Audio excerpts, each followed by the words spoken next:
How is it going to be 4.0 lockdown ఏ విధంగా ఉండబోతోంది అనేది చర్చిద్దాం. భారీ ఆర్థిక ప్యాకేజీని ప్రధానమంత్రి ప్రకటించిన నేపథ్యంలో ఏ విధంగా ఇది గత 50 రోజుల కంటే డిఫరెంట్గా ఉండబోతోంది అనేది కూడా మాట్లాడదాం. ప్రస్తుతం కరోనా దెబ్బతో అల్లాడిపోతున్న దేశాన్ని ఆదుకునేందుకు ప్రధాని మోదీ భారీ ఆర్థిక ప్యాకేజీని ప్రకటించారు. 20 లక్షల కోట్ల ఆర్థిక ప్యాకేజీని మోదీ ప్రకటించారు. స్వయం సమృద్ధి అభియాన్ పేరుతో ప్రకటించిన ఈ ప్యాకేజ్ను రేపటి నుంచి ఆర్థిక మంత్రి దశల వారీగా ప్రకటిస్తారని మోదీ పేర్కొన్నారు. कोरोना संकट का सामना करते हुए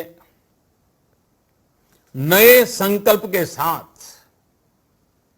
मैं आज एक विशेष आर्थिक पैकेज की घोषणा कर रहा हूं. यह आर्थिक पैकेज आत्मनिर्भर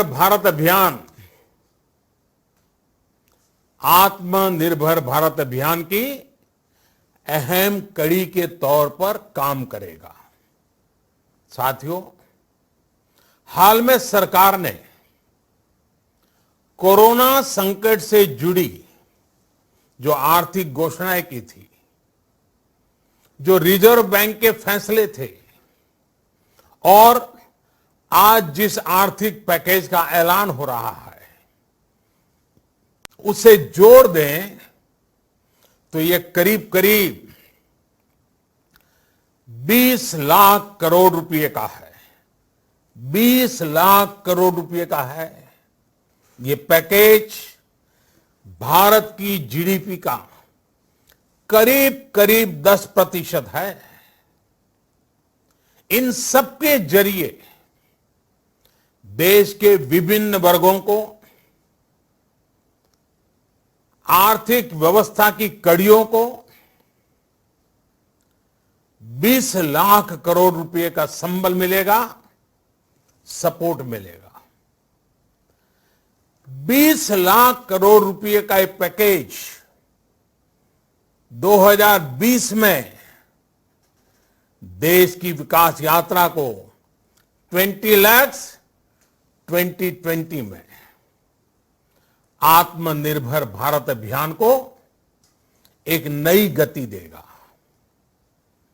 आत्मनिर्भर भारत के संकल्प को सिद्ध करने के लिए इस पैकेज में लैंड, लेबर, लिक्विडिटी और लॉज सभी पर बल दिया गया है.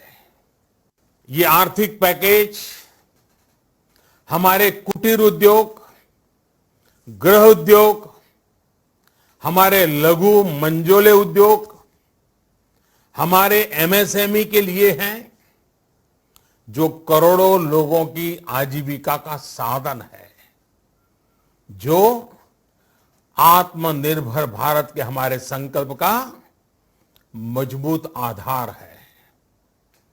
ये आर्थिक पैकेज देश के उस श्रमिक के लिए हैं, देश के उस किसान के लिए हैं जो हर स्थिति, हर मौसम में देशवासियों के लिए दिन रात परिश्रम कर रहा है.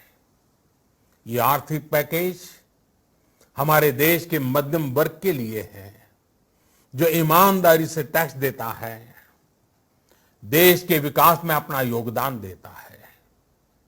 ये आर्थिक पैकेज भारतीय उद्योग जगत के लिए हैं जो भारत के आर्थिक सामर्थ्य को बुलंदी देने के लिए संकल्पित है. कल से शुरू करके आने वाले कुछ दिनों तक वित्त मंत्री जी द्वारा आपको आत्मनिर्भर भारत अभियान से प्रेरित इस आर्थिक पैकेज की विस्तार से जानकारी दी जाएगी. రైట్, లాక్డౌన్ 4.0 దాని గురించే మాట్లాడుతున్నారు. దీని మీదే మనం ఇవాళ చర్చించబోతున్నాం. సో మన ఫోర్త్ ఎస్టేట్లో ఇవాళ మనతో ఉన్నారు సుచీర్ కిరణ్ గారు కన్స్ట్రక్షన్ ఇండస్ట్రీ నుంచి, అలాగే అదేపల్లి శ్రీధర్ గారు వైఎస్ఆర్సీపీ అధికార ప్రతినిధి మనతో పాటే ఉన్నారు, అలాగే SA Rafi consultant pulmonologist Care hospitals, అలాగే గీతా ఆనంద్ గారు ఎకనమిస్ట్ మనకి లైవ్లో అందుబాటులో ఉంటారు, రఘురామ్ గారు బీజేపీ అధికార ప్రతినిధి ఆయన కూడా మనకి లైవ్లో అందుబాటులో ఉన్నారు. ముందుగా ఒకసారి గీతా ఆనంద్ గారితో మాట్లాడదాం. సో ఎకానమీ ఏ విధంగా ఉండబోతోంది, we need to kick start the economy. So revival జరగాల్సిన అవసరం ఉంది. రోడ్ మ్యాప్ ప్రధాని చూపిస్తారు అంటూ ఉదయం నుంచి కూడా పెద్ద చర్చే ఉన్న నేపథ్యంలో ప్రస్తుతం ఆయన దేశాన్ని ఉద్దేశించి ఏదైతే మాట్లాడారో ఏ విధంగా చూడాల్సిన అవసరం ఉంది. 20 లక్షల భారీ ప్యాకేజ్ ప్రకటించింది. సో అన్ని రంగాల్ని ఆయన టచ్ చేస్తారు అని చెప్తూ ఉన్నారు. సో ఆర్థిక శాఖ దీనిపై పూర్తిగా వివరాలు ఇస్తుంది అని కూడా చెప్తున్నారు. 18 లోపు దీని మార్గదర్శకాలు విడుదలవుతాయి అంటున్నారు. How do you see this అండి గీతానంద్ గారు? మన దేశ బడ్జెట్ 30,42,000 కోట్లు అండి. 30 లక్షల కోట్లు, దాదాపు 20 లక్షల కోట్లు అంటే 2/3 వంతు ప్యాకేజ్ కింద ఇవ్వడం జరిగింది. అంటే ఇది చాలా పెద్ద పరిణామం. డేరింగ్ గా తీసుకున్నటువంటి స్టెప్ అంతా. ఇప్పుడు దాకా కూడా విప్లవాత్మకమైన నిర్ణయాలు రావాలి అని ఆర్థికవేత్తలంతా ఏదైతే సూచించారో అంతకంటే ఎవ్వరూ ఊహించనంతటువంటి అమౌంట్ ఇవ్వడం జరిగింది. ఎట్లా అంటే సిఐ రీసెంట్ గా ఇచ్చినటువంటి రిక్వెస్ట్ లో 15 లక్షల కోట్లు కావాలని అడిగారు. జీడిపిలో 5% 10 లక్షల కోట్లైనా ఖర్చు పెట్టాలి. ఇలాంటి రిక్వెస్ట్ ఉన్నటువంటి సమయంలో దాదాపు 20 లక్షల కోట్ల రూపాయలు అనేది మాత్రం చాలా పెద్ద ప్యాకేజ్ కింద తీసుకోవాలి. సో దాంట్లో పాటు ఏంటంటే క్లియర్ గా చెప్పడం జరిగింది, కేంద్ర ప్రభుత్వం నుంచి వస్తున్నటువంటి ప్రతి రూపాయి ప్రతి శ్రామికుడికి ప్రతి వర్గానికి నేరుగా జేబులోకి వెళ్ళడం జరుగుతుందని క్లియర్ గా మెన్షన్ చేయడం జరిగింది. అంటే ఒక రకంగా క్వాంటిటేటివ్ ఈజింగ్ కానీ హెలికాప్టర్ మనీ అనే కాన్సెప్ట్ లోకి వచ్చినట్టుగా కొంత కనబడుతుంది. జన్ధన్ ఖాతాలకే కాకుండా మిడిల్ క్లాస్ లో ఉన్నటువంటి వాళ్ళకి, అలాగే జాబ్ సంబంధించినటువంటి చిన్న జాబ్ చేసుకునే వాళ్ళకి కానివ్వండి, అందరికీ సంబంధించి ఒక ప్యాకేజ్ ఉంది. దానికి పూర్తి వివరాలు 18 లోపల వస్తాయంట. మెయిన్ ప్రధానంగా టచ్ చేసిన పాయింట్ ఏంటంటే సూక్ష్మ మధ్య తరహా రంగ పరిశ్రమలకు పూర్తిగా చేయూతనిస్తాము అన్నటువంటిది ఏదైతే ఉందో ఇది ఆహ్వానించదగ్గ పరిణామం అండి. ఎందుకంటే ఈ కరోనా వైరస్ కోవిడ్ ఇంపాక్ట్ తర్వాత భారీగా దెబ్బతిన్నవి ఏమన్నా ఉన్నాయంటే సూక్ష్మ మధ్య తరహా పరిశ్రమలు మాత్రమే. వాటికి సంబంధించి పూర్తిగా వివరాలు వచ్చిన తర్వాత మనం మాట్లాడదాము. అయితే దాదాపు ఒక 4 లక్షల కోట్ల రూపాయల నుంచి 3 నుంచి 4 లక్షల కోట్ల రూపాయలు ప్రస్తుతానికి ఇన్ఫ్రాస్ట్రక్చర్ మీద ఖర్చు పెట్టేటువంటి అవసరం ప్రస్తుతానికి ఉంది. సో దాని మీద కూడా కాన్సన్ట్రేషన్ పెట్టేటువంటి అవకాశాలు కనబడుతున్నాయి మనకి. సో ఓవరాల్ గా చూసినట్లయితే మాత్రం చాలా పెద్ద ప్యాకేజ్ ఇచ్చారు. దానికి సంబంధించి చాలా పెద్ద కసరత్తే జరిగిందని పెద్ద కసరత్తే చేసినట్లుగా ఉన్నారు. ఇది ఆహ్వానించదగ్గ పరిణామం. ఇప్పటిదాకా ప్రపంచంలో ఉన్నటువంటి అమెరికా 10% ఇచ్చింది, జపాన్ ఇచ్చింది, బ్రిటన్ ఇచ్చింది అని మాట్లాడుకున్నది కాస్త ఇప్పుడు భారత్ ఇవ్వడం, అది బడ్జెట్ లో దాదాపు 2/3 వంతు బడ్జెట్ లో ఇచ్చినటువంటి అమౌంట్ ని దాదాపుగా ఒక ప్యాకేజ్ ద్వారా ఇవ్వడం అనేది చాలా పెద్ద నిర్ణయం. మోడీ గారు ఈ విషయంలో మాత్రం మోడీ గారి ప్రభుత్వం చాలా మంచి నిర్ణయం తీసుకుందని చెప్పుకోవచ్చు. రైట్ ఆనంద్ గారు. సో నిన్నే మనం మాట్లాడాం. సో మోదీ గారు ప్రకటించిన ఏదైతే ఉందో ఇదివరకు 1,70,000 కోట్ల గురించి కానివ్వండి, అలాగే మన ఎకానమీ ఎలాగ 5 ట్రిలియన్ వైపు చూస్తోంది, సో ఏం అందుతోంది ఇక్కడ సామాన్యుడికి దీని ద్వారా అనేది కూడా నిన్న మాట్లాడడం జరిగింది. ఇవాళ 20 లక్షల కోట్ల ఆర్థిక ప్యాకేజీ మీరే చెప్తున్నారు. So we are on par with any developed country who did something or more than something to their nation అనేది. Yeah, so I'll come back to Sushil Kiran గారు, మీరు చెప్పండి. సో కన్స్ట్రక్షన్ రంగం, సో ఇంతకుముందు ప్రధాని గారు మాట్లాడింది మనం చూసాం, ప్రతి ఒక్క రంగానికి కూడా ఇది అందబోతోంది అంటే అంత మెకానిజం మన దగ్గర ఉందా అని మాట్లాడితే ఏం చెప్తారు? డెఫినెట్గా అండి. అంటే ఇది ఎక్స్పెక్ట్ చేసిందే. ఇది అంటే మనం ఫస్ట్ నుంచి కనుక చూస్తే అంటే మనం lockdown, health issues, social distancing, తర్వాత దీన్ని ఎలా మనం ఫేస్ చేయాలనేది చేస్తూనే న్యాచురల్గా ఏంటంటే దెర్ ఇస్ ఇంటర్నల్ మెకానిజం, ఇంటర్నల్గా ఉన్నటువంటి యాక్టివిటీ చాలా రోజుల నుంచి నడుస్తుంది. ఇది అంటే ఆ ఫ్యూల్ ఫ్యాక్టర్స్ కూడా మనకు వస్తున్నాయి. అంటే different for example income tax officers నుంచి చాలా ఫీడ్బ్యాక్ తీసుకున్నారు, బ్యాంక్స్ నుంచి చాలా ఫీడ్బ్యాక్ తీసుకున్నారు. అంటే ఆ ఫీడ్బ్యాక్ లాస్ట్ ఒక 20-25 డేస్ నుంచి వాళ్ళకి ఆల్మోస్ట్ ఒక 30-40 డిఫరెంట్ రిసోర్సెస్ నుంచి వాళ్ళు తీసుకోవడం జరిగింది. దీన్ని మళ్ళీ దీన్ని ఒక ఎకనామిక్ యాక్టివిటీలోకి అంటే ఒక కాన్ఫిడెన్స్ బిల్డింగ్ జరగాలని అంటే ఒకటి ఫైనాన్షియల్ ప్యాకేజెస్ ఎలా ఇవ్వాలి, రెండోది ఒకవేళ ఇది ఇచ్చిన తర్వాత కూడా మనిషి లోపల కాన్ఫిడెన్స్ లేదనుకోండి, then it's going to give an negative impact. అంటే దానివల్ల లాభం ఏమి ఉండదు. So the way I mean prime minister spoke is really good. I mean అంటే ఎస్పెషల్లీ మనకు SME sector is the main backbone. So ఆ సెక్టర్ను చాలా అంటే బాడీ లాంగ్వేజ్లో కానీ లాంగ్వేజ్లో కానీ చూస్తే అతను పూర్తిగా దాంట్లో అంటే దాని యొక్క జస్ట్ మనకు కనిపించినా కూడా దాంట్లో మనం అర్థం చేసుకోగలిగింది ఏంటంటే ఇది డెఫినెట్గా నర్వ్ సిస్టంలోకి వెళ్తుంది, ఒక ఎనర్జీని నింపుతుంది దీంట్లోకి. అండ్ ఇవన్నీ ఉన్నప్పుడు న్యాచురల్గా ఉండేది ఏంటంటే రియల్ ఎస్టేట్ సెక్టర్ అనేది న్యాచురల్గా సపోర్ట్ సిస్టమ్ అనేది దాంట్లోకే వస్తుంది. అంటే అన్ని సెక్టర్స్ బాగున్నప్పుడు ఇమీడియట్గా మాకు రిఫ్లెక్ట్ అయ్యేది ఏంటంటే అది రియల్ ఎస్టేట్ సెక్టర్ మీదనే. సో ఇన్ఫ్రాస్ట్రక్చర్ అంటే రియల్ ఎస్టేట్లోనే అలైడ్గా ఉన్నటువంటిది కనుక ఇన్ఫ్రాస్ట్రక్చర్ తీసుకుంటే ఎప్పుడైనా మనం చాలా కంట్రీస్ ఇది చూసుకుంటే ఎక్కడైతే ఎకానమీ కొంచెం డౌన్గా ఉంటుందో, ఇన్ఫ్లేషన్ పర్సెంటేజ్ ఎక్కడ పెరుగుతుందో అక్కడ జనరల్గా గో సిటీస్ కట్టడం కానీ ఇన్ఫ్రాస్ట్రక్చర్లోకి ఎక్కువ మనీ పంపించడం కానీ జరుగుతుంది. ఎందుకంటే almost 60-70% of the money will come back to again the government. So అది సిస్టంలోకి వెళ్తుంది అండ్ స్ట్రెంథన్ చేస్తుంది అండ్ గవర్నమెంట్ కూడా అది లిక్విడిటీ అనేది అక్కడ ఫ్లో అవ్వడానికి ఈజీగా ఉంటుందన్న ఉద్దేశంతో అనమాట. సో డెఫినెట్గా ఇట్ ఈస్ రైట్ టైంలో తీసుకున్నటువంటి డెసిషన్. 4.0 ఏదైతే ఉందో ఇది 4.0 ఉంటుంది అండ్ 5 ఉంటుంది, 6 కూడా ఉంటుంది డెఫినెట్గా. It is going to be continued because like CM of Andhra Pradesh చెప్పినట్టుగా దీంతో సహజీవనం చేయాల్సిన అవసరమే మనకు కనిపిస్తోంది. అదే ఇప్పుడు ప్రధానమంత్రి కూడా ఖచ్చితంగా అదే టచ్ చేయడం కూడా మనం చూసాం. శ్రీధర్ గారు మీరు చెప్పండి. సో మీ పార్టీ తరపున every state has a different autonomy ఇక్కడ మన దగ్గర, అలాగే different landscape towards this virus. So ఇవన్నీ ఉన్న క్రమంలో 20 లక్షల కోట్లు ఏ రాష్ట్రాలు ఏవేవి అడుగుతున్నాయనేది పెద్ద లిస్టే మనకున్న ఇది చూస్తున్నాం. సో ఒకటి ప్రయారిటీస్ ఇప్పుడు మారబోతున్నాయా అన్ని ప్రభుత్వాలది, దేశ ప్రజలది అంటే ఏం చెప్తారు? లాక్డౌన్ 4.0ని మీరు ఎలా చూస్తున్నారు? గ్రేట్ వెల్కమ్ అండి. నరేంద్ర మోడీ గారు ఏ విధంగా అనౌన్స్ చేశారో, అంటే వారు అన్నారు ఎక్స్పెక్టెడ్ కానీ ఇట్స్ నాట్ అన్ఎక్స్పెక్టెడ్ అండి.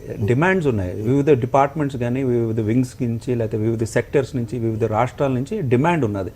భారతదేశ చరిత్రలో ఇలాంటిది అనౌన్స్ చేయలేదు ఇప్పుడు దాకా. అంటే ఇలాంటి COVID-19 ఎప్పుడూ రాలేదు, అది వేరే ఇష్యూ. అంటే మామూలుగా ప్లేగ్ కానీ ఇతర ఇవన్నీ వచ్చినప్పుడు భారతదేశ ఎకానమీ అంతా డిఫరెంట్గా ఉంది. డెమోక్రటిక్ ఎలక్టెడ్ గవర్నమెంట్ వచ్చిన తర్వాత భారతదేశ ప్రభుత్వం ఈ విధంగా ఒక 10% జీడిపికి ఒక స్పెసిఫిక్ పీరియడ్లో 2020లోనే 20 lakh crores ఖర్చు పెడతాను, లేకపోతే చేయూతనిస్తాను ఆర్బీఐ అనౌన్స్ చేసినతో కలిపి అని చెప్పడం క్లారిటీగా చెప్పారు.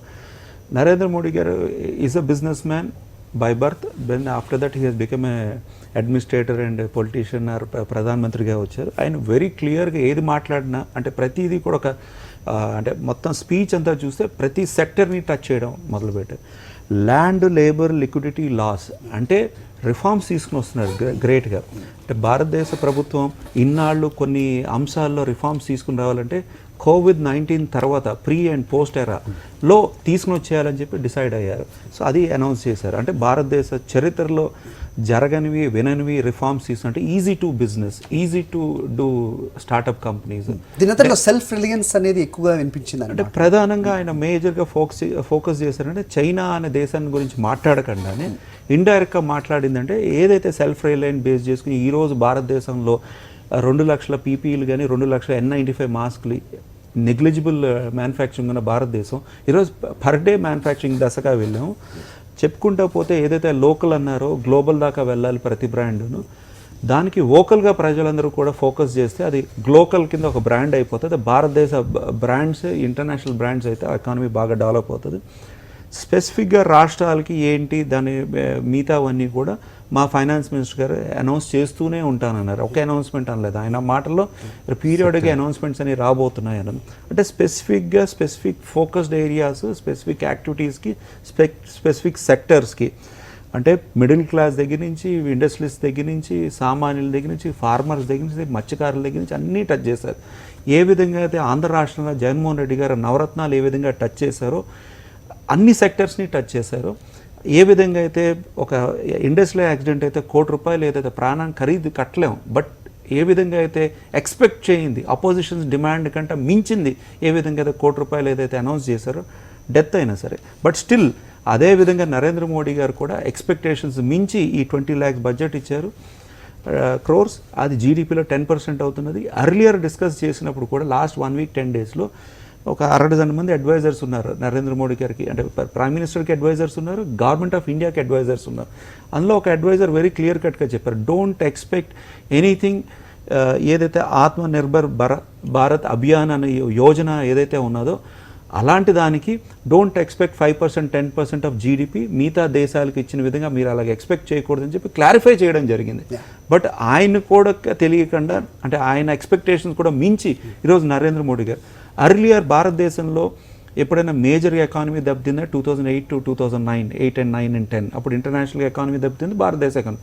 అప్పుడు యూపీఏ ప్రభుత్వం ఒక ప్రధానమైన మహాత్మా గాంధీ రూరల్ ఎంప్లాయ్మెంట్ గారు మన్రేగాను తీసుకుని రావడం జరిగింది. అది only sector specific to unemployed people, rural areas, semi towns అక్కడ దాకా ఆ సెక్టర్కే, బట్ పెద్ద స్కీమ్ తీసుకుని వచ్చారు. బట్ ఒక స్పెసిఫిక్ సెక్టర్కే తెచ్చారు. అదే కొంత ఎకానమీకి చేయూతనిచ్చింది. ఈరోజు నరేంద్ర మోడీ గారు క్లియర్ కట్ 20 లక్షల కోట్లు ఏదైతే ఆత్మనిర్భర్ భారత్ అభియాన యోజన ఉన్నదో అన్ని సెక్టర్స్ ఎంఎస్ఎంఈ దగ్గర నుంచి ఇండస్ట్రీస్ దగ్గర నుంచి కాటేజ్ ఇండస్ట్రీస్ దగ్గర నుంచి ఫార్మర్, మత్స్యకారు, మిడిల్ క్లాస్ అన్నీ చెప్పుకుంటూ వచ్చారు. డెఫినెట్గా sector oriented, segment oriented schemes విధంగా ఉంటుంది. రాష్ట్రాలకి ఇస్తారా లేదా, ఎంత ఇస్తారు చేయూత. రాష్ట్రాలు డైరెక్ట్గా ఇస్తే జగన్మోహన్ రెడ్డి గారు 6,600 కోట్లు ఒకసారి అడగడం జరిగింది ప్రధానమంత్రి గారు. నిన్న రీసెంట్గా అడిగింది 16,000 కోట్లు. ఏ విధంగా అంటే లోకల్ విలేజ్లో లోకల్ లెవెల్లో క్లినిక్స్ హెల్త్కి and parliamentary constituency teaching hospitals బలోపేత ఇంటర్నేషనల్ స్టాండర్డ్స్గా హాస్పిటల్స్ తీసుకురావాలి. హెల్త్ స్పెసిఫిక్గా 16,000 కోట్లు ఇవ్వండి ఆంధ్ర రాష్ట్రానికి, మిగతా రాష్ట్రాలు కూడా ఇవ్వండి. లేదా వడ్డీ మాఫీ కానీ వడ్డీ లేని రోడ్ లేదా లాంగర్ పీరియడ్ ఆఫ్ రీపేమెంట్ ఎఫ్ఆర్బిఎంలో లేకుండా ఉండడానికి. ఇప్పుడు నరేంద్ర మోడీ గారు అనౌన్స్ చేసింది డెఫినెట్గా ఆల్రెడీ 15,000 కోట్లు ఏదైతే కోవిడ్ ఫండ్స్ 7,500 crores ఏదైతే ఇన్ఫ్రాస్ట్రక్చర్ బిల్డప్ చేయడానికి వచ్చారో దానికి బలోపేతం చేస్తూ అండ్ డెఫినెట్లీ నాడు నేడు కార్యక్రమం ఏదైతే జగన్మోహన్ రెడ్డి గారు ఎర్లియర్ తీసుకున్నది స్కూల్స్, కాలేజెస్, హాస్పిటల్స్ డెవలప్మెంట్, అదేవిధంగా ప్రతి డిస్ట్రిక్ట్లో కూడా ఒక government hospital, government medical college. అంటే 100% నవరత్నాలకిను జగన్మోహన్ రెడ్డి గారు ప్రధానంగా టేకప్ చేసిన Nadu Nedu programs, government hospitals, government medical colleges ఇవన్నీ కూడా ఆ స్కీమ్లో వర్తించే విధంగా ఉన్నాయి. అంటే నరేంద్ర మోడీ గారు అనౌన్స్ చేసిన తర్వాత మిగతా రాష్ట్రాలు పరిగెట్టుకుని వెళ్ళి ఆ విధంగా ఆ స్కీమ్కి సూట్ అయ్యే విధంగా నడవాల్సి వస్తుంది. ఆంధ్ర రాష్ట్రం ఆ విధంగా నడుస్తున్నది కాబట్టి నరేంద్ర మోడీ గారు ఏదైతే 20 లక్షల కోట్లు అనౌన్స్ చేశారో దాన్ని ఇమీడియట్గా చేయుతున్నారు. నరేంద్ర మోడీ గారు స్టైల్ ఆఫ్ ఫంక్షనింగ్ అంటే నేను బకెట్లో ఒక 10,000 కోట్లు వేస్తాను, ఎవరు ముందర వచ్చి రూల్స్ ప్రకారంగా వచ్చి ఎవరు తోడుకుని వెళ్తే వారి ఇష్టం, మళ్ళీ 10,000 కోట్లు వేస్తాను.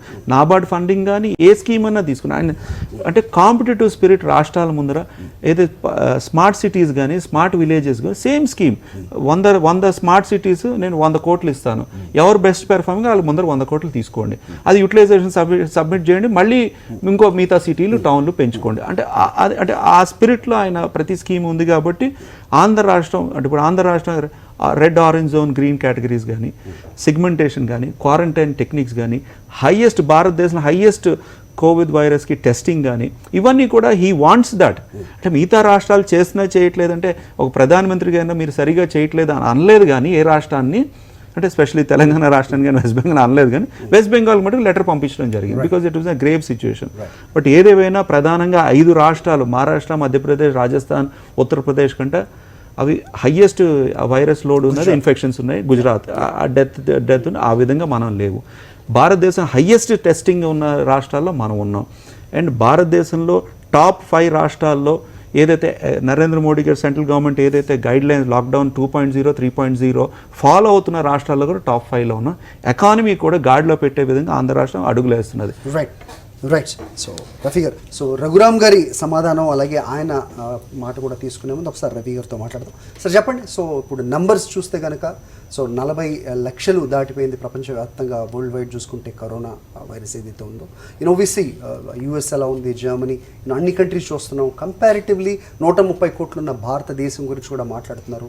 సో ఎంతవరకు మనం సక్సెస్ సాధించినట్టు అండ్ ప్రముఖులందరూ చెప్తున్నట్లు అటు ఆంధ్రప్రదేశ్ ముఖ్యమంత్రి కావచ్చు, ప్రధాని ఇంతకుముందు మాట్లాడిన దాంట్లో we are going to live with this virus. It is not going to end so fast అనేది కూడా మనం చెప్తూ ఉన్నాం. So how do you see that as a medical expert?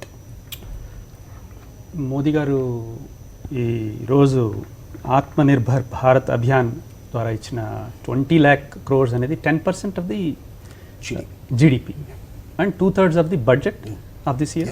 Okay, so అంటే I'm not an economist, so ఇది డెఫినెట్గా is a large chunk what I'm thinking. But You may not be an economist, but you make good money. You're good in economy as a doctor. As a part of economy, yeah. No, that's also slipping off actually. Various situations. Everybody is getting marginalized. Yeah. So, case-wise load చూస్తే actually డెఫినెట్గా 2 years అనేది ఇది actually corona hit చేసినప్పుడే మనము క్లియర్గా అర్థం చేసుకున్నాం. ఇది కనీసం 3-4 పీక్స్ హిట్ చేయండి won't reach that herd immunity. Yes. Herd immunity reach అవడానికి at least 35 to 45% of population infect అవ్వాలి. అంటే కనీసం 2 నుంచి 3 సంవత్సరాలు పడుతుంది. అది వదిలేస్తేనే మనం నొక్కి పట్టాం పూర్తిగా 2-3 నెలల నుంచి. కాబట్టి నా భయం యాక్చువల్లీ ఏంటంటే ఇప్పుడు ఎక్కువగా పెరిగే అవకాశం ఉంది. జూన్, జూలై మన ఎయిమ్స్ డైరెక్టర్ గారు కూడా రందీప్ గులేరియా కూడా మన చెప్తా ఉన్నారు in the academics of that. So June జూలైలో మనం ఎక్కువగా ఇది నంబర్స్ పెరిగే అవకాశం ఉంది.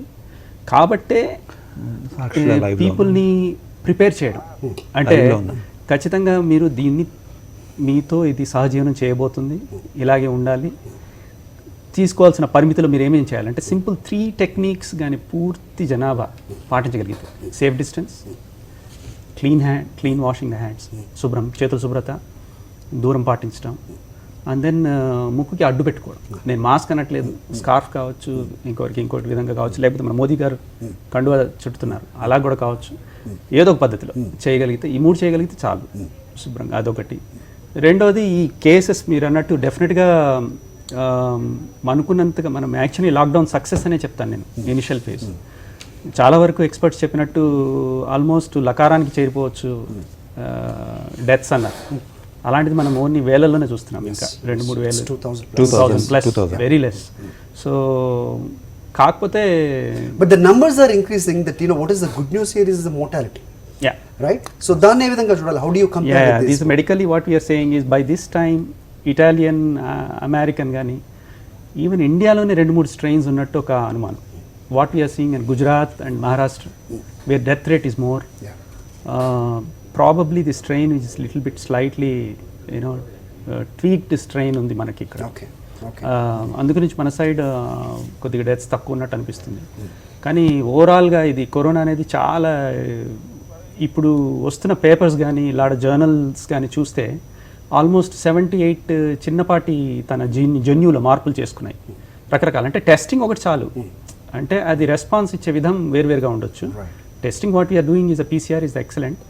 కాకపోతే స్టాండర్డైజ్డ్ ఇదే మనల్ని యాక్చువల్గా ఆపుతుంది. స్టాండర్డైజ్డ్ యాంటీబాడీ టెస్టింగ్ అంటే స్ట్రిప్ టెస్ట్ చేయడంలో మనల్ని పూర్తిగా మనము దాన్ని కాబుమెలానా ఏమంటాం అని దాన్ని మనం అదుపులోకి తీసుకునేలాగా ఇంకా మనం అట్లాంటి టెస్టింగ్ వస్తే ఐ థింక్ ఇండియాలో ఐసీఎంఆర్ టైఅప్ తో కానీ పెద్ద చర్చ కూడా సాగుతుంది కదా యాంటీబాడీస్ విషయంలో.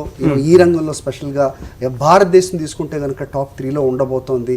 We going to prove that our mark అనేది వినిపిస్తుంది. How far is it true అని మీరు చెప్పాల్సిన అవసరం ఉంది. అంటే వారు మిస్ అయింది ఒక ఆస్పెక్ట్ అండి. అంటే ఆర్టీపీసీఆర్ అనేది final test for reconfirmation. We are doing antibody test IgM. అవి చేసిన తర్వాత now ICMR certified ELISA testing.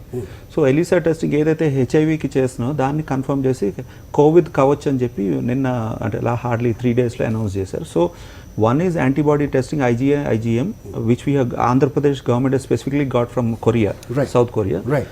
China నుంచి అంత పెర్ఫార్మెన్స్ సక్సెస్ రేట్ లేదన్నారు. But whereas antibody testing as far as that is concerned rapid testing అంటున్నాం.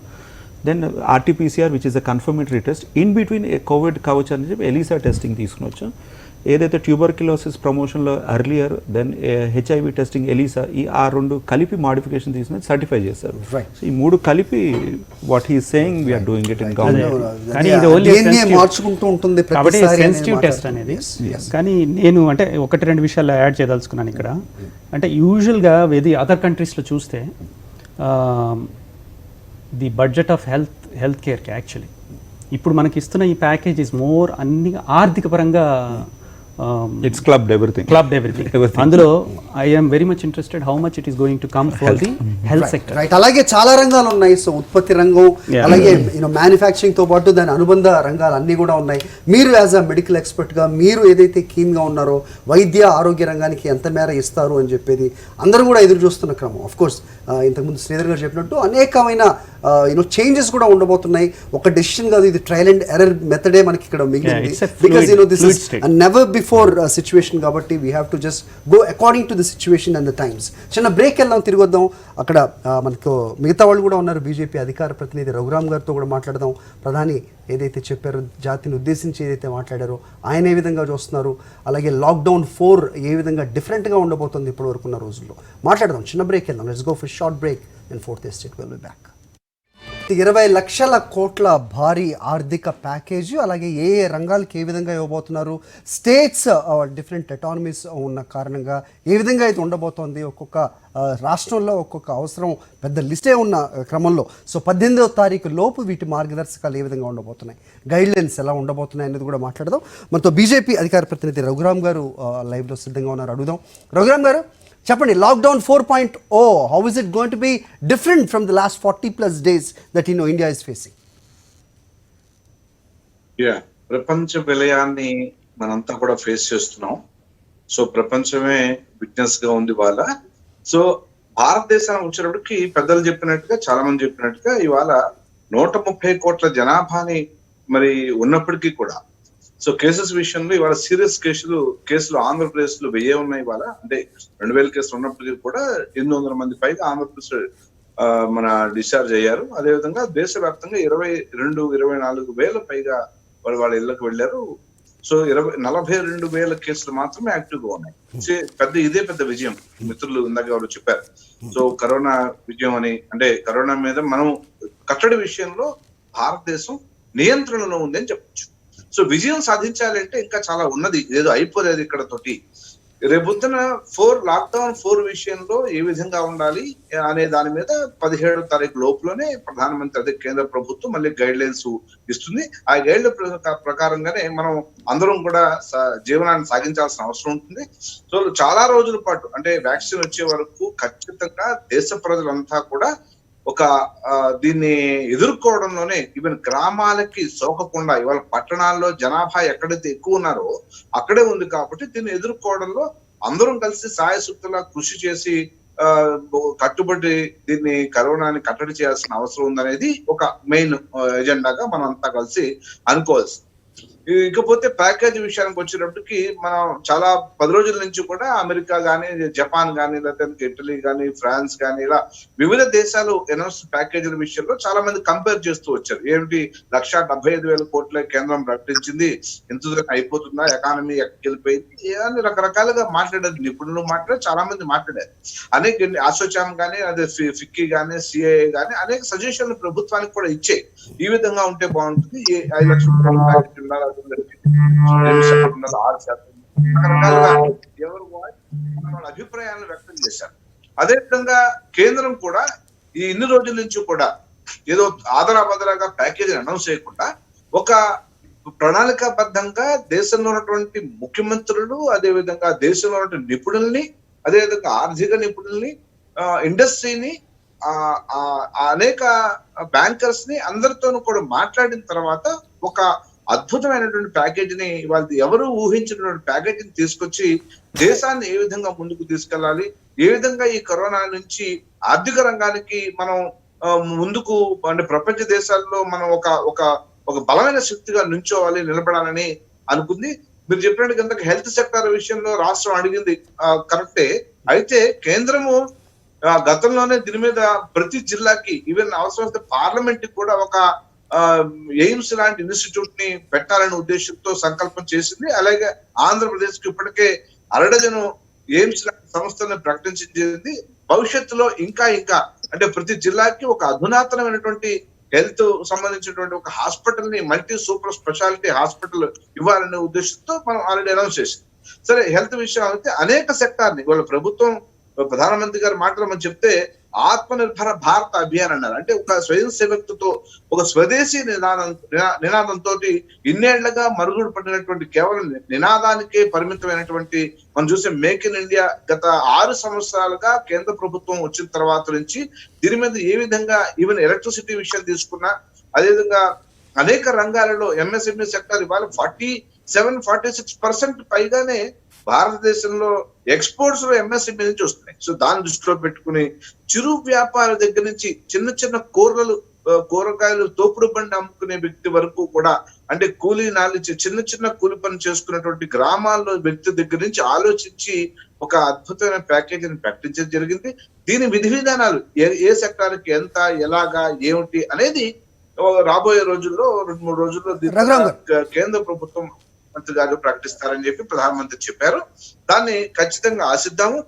మనకు తెలుసు, ఇప్పుడు లఘు ఉద్యోగము, కుటీర పరిశ్రమలు, మధ్య తరగతి వ్యాపార సంస్థలు ఒకళ్ళే కాదు, అందరినీ, ఉత్పత్తిదారులు, చిన్న ఉత్పత్తి, ఎవరైనా సరే దేశంలో ప్రతి ఒక్కరిని దృష్టిలో పెట్టుకుని ఎవరిని వదలకుండా, ఈవెన్ మత్స్యకారులతో సహా ఈ దేశానికి వాళ్ళ భాగస్వామి, ఎవరెవరైతే ఉత్పత్తిలో భాగస్వామి ఉన్నారో అందరినీ తీసుకుని వెళ్తున్నారు. అదేవిధంగా మనకు చెప్పారు 4 L's చెప్పారు: ల్యాండ్, లేబరు, లిక్విడిటీ, అదేవిధంగా చట్టాలు. సో వీటన్నింటి లాస్, వీటన్నింటినీ కూడా ఏ విధంగా ఉపయోగించుకుని భారతదేశాన్ని ఒక బలమైనటువంటి ఆర్థిక శక్తిగా బలమైన భారతదేశ నిర్మాణాన్ని చేయాలని, ఇది ఇలాంటి కష్ట పరిస్థితుల్లో గత ప్లానింగ్ లో ఉన్నాయి. గత 6 సంవత్సరాలకు కూడా అనేక ఆర్థిక సంస్కరణలు కేంద్ర ప్రభుత్వం తీసుకొచ్చింది. వాటిని కొనసాగింపుగానే చెప్పండి. యా, సో ఆర్థిక సంస్కరణలు తీసుకొచ్చింది అని మీరు చెబుతున్నారు. Yes, that everybody is appreciating what is 20 lakh crores. ఇప్పటి వరకు ఎవరైతే మాట్లాడుతూ ఉన్నారో వాళ్ళందరినీ కూడా కామ్ చేసే ప్రయత్నం కూడా ఒకటి జరిగింది అనేది ఖచ్చితంగా చెప్పొచ్చు. But still the oppositions keep raising the red flags అనేది మీకు మాకు అందరికీ తెలిసిందే. So let me throw a question from on behalf of them. So ఇంత time what took it's so long to announce this economic stimulus package అంటే ఏం చెప్తారు? ముఖ్యమంత్రులతో మాట్లాడడం అనేది మీ చేతుల్లో ఉంది. ఎప్పుడైనా మాట్లాడచ్చు. మీరు ఆర్థిక రంగ నిపుణులు అవ్వచ్చు, అడ్వైజర్స్ కావచ్చు, అందరూ ఉన్నవాళ్ళే. 40+ days is not a joke. And ఈరోజు మనం చూస్తున్నాం మైగ్రెంట్ లేబర్ వాళ్ళు ఏ విధమైన ఇబ్బందులు పడుతున్నారు అనేది కళ్ళకి కట్టినట్టుగా మనకు కనిపిస్తోంది. సో ఒకంత ఆలస్యం జరిగిందా అంటే దానికి సమాధానం ఏం చెప్తారు మీరు? లేదండి, ఆలస్యం కాలేదు.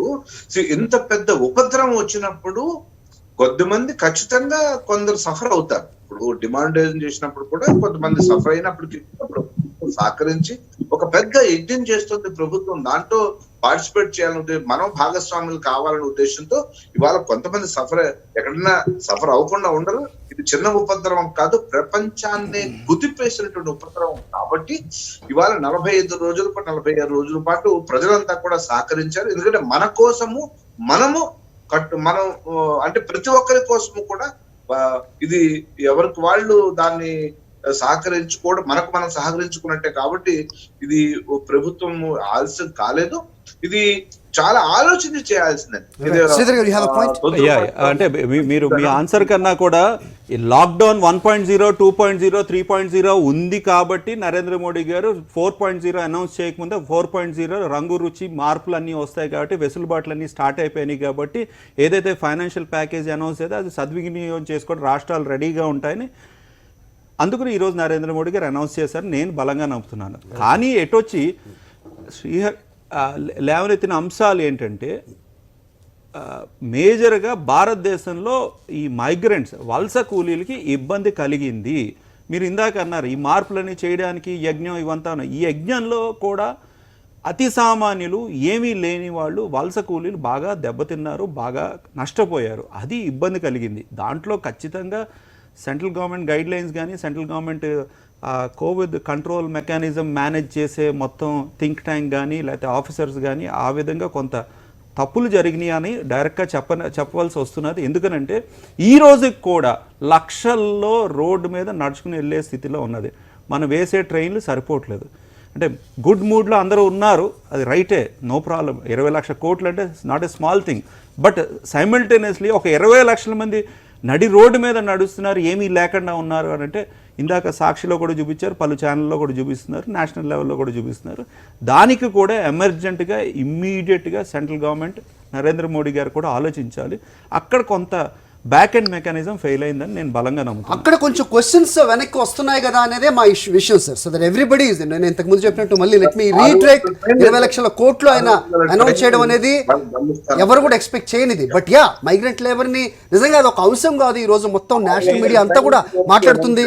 నేను ప్రాంతాల వారీగా చెప్తే ఒక సూరత్లోనే 17% of the labour who are migrants. అలాగా ప్రతి ఒక్క ప్రాంతం తీసుకుంటే ఈరోజు వాళ్ళు నగరాలను నిర్మించారు, ఫ్లైఓవర్లు కట్టారు, పెద్ద పెద్ద అంతస్తులు కట్టిన వాళ్ళకి ఈరోజు తినడానికి తిండి లేక రోడ్లపైన వాళ్ళు నిద్రిస్తున్న క్రమం మనం చూస్తున్నాం. They are citizens of India but they do not have any privilege. They are not enjoying any privilege. Forget about the privileges but they do not have the food to eat. So whose failure is this? అది రాష్ట్రాల యొక్క రాష్ట్రాల గుండా వెళ్తున్నారు కాబట్టి రాష్ట్రాలు కూడా బాధ్యత తీసుకుని వాళ్ళని ఫుడ్ కానీ వాళ్ళకి చిన్న చిన్న అక్కడ వాళ్ళ షెల్టర్ కానీ ఏర్పాటు చేస్తే కూడా ఇది భారతదేశం ఒక డిఫరెంట్ అంటే ఒక సమైక్య భారతదేశంలోనే ఇలాంటివి జరుగుతాయి కాబట్టి బయట దేశాల కన్నా కూడా మనకు ఒక ఐక్యత మనకు ఉంది కాబట్టి అలా చేయొచ్చు. కేంద్ర ప్రభుత్వం కూడా రాష్ట్రాలకి వలస కూలీల విషయంలో కూడా ఏదైతే వలస కార్మికుల్ని కాపాడడం కోసం కొంత ప్యాకేజ్ కూడా అనౌన్స్ చేయడం జరిగింది.